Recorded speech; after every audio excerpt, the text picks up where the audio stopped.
Before the start of the video, please like and subscribe to my channel. The prince and his wife lacked the dignity, courage, and elegance his late grandmother, Queen Elizabeth II, displayed during her 70-year reign. Queen Elizabeth II was one of the greatest monarchs the UK has ever had. A class act, she led with dignity, courage, and elegance. Those are all qualities sorely lacking in the way her grandson Prince Harry and his wife Meghan, the Duke and Duchess of Sussex, have conducted themselves over the past year. Their business model is trashing and cashing. They trash their family and cash in on Netflix.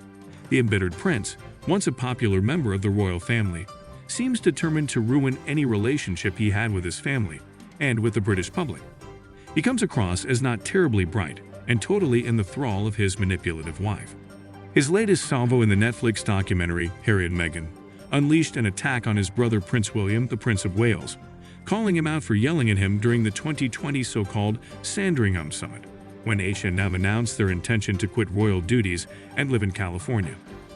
With every new oversharing episode, the Sussexes slid further into a petty world of private grievances and pity porn. Their behavior had become ever more spiteful. Even the late Queen didn't escape their nastiness. It was terrifying to have my brother scream and shout at me and my father say things that simply weren't true, and my grandmother sit there and sort of take it all in, Harry says in the 5th episode of their documentary series. Most families keep private arguments just that, private. To call out his ailing, then 94-year-old grandmother is shocking. One suspects the late Queen and other family members were paralyzed by the fear that any statement would be grist for a truth bomb further down the road. H&M's daughter, Lily, celebrated her first birthday during the Queen's Platinum Jubilee in June. H&M reportedly asked permission to bring a photographer with them when she met the Queen. The response was a firm no from the late monarch, who was no doubt concerned any photograph would be monetized by the grasping pair. It's as if the Sussexes are intent on gaslighting on a grand scale. So many of their claims have been debunked as nonsense. Who believes anything they say anymore? In the documentary, they complain the Toronto Police Service did nothing to shield Meghan from paparazzi during their courtship.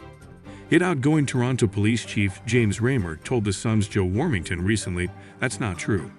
They did an excellent job. Back in 2016, I recall seeing a news photo with part of a Toronto police cruiser clearly visible outside Meghan's house. I called the cops to confirm and was told they didn't discuss operational matters, but clearly there was a visible police presence at her home. H&M's behavior towards their family is best characterized as bizarre. Having trashed their closest relatives on Oprah, they sulked when Meghan wasn't allowed to travel with Harry to be at the late Queen's deathbed.